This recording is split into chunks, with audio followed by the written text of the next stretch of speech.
गुडघ्याची ताकद वाढवण्यासाठी, त्यामध्ये स्ट्रेंथ आणण्यासाठी काही क्रिया घेऊन आलेल्या आहेत. खूप इफेक्टिव्ह आणि खूप सिंपल क्रिया आहे. तर सगळ्यात आधी दोन्ही पाय जॉईंट करायचे, दोन्ही हात असे गुडघ्यावर ठेवत असे clockwise and then anti clockwise 5-5 वेळा असं फिरवा.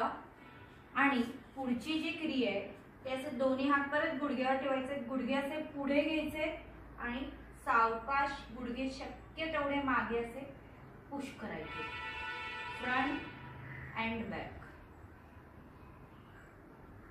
आता पुढची जी क्रिया आहे पायामध्ये थोडंसं अंतर ठेवायचे, दोन्ही हात असे चेस्ट समोर ठेवायचे आणि उत्कटासन.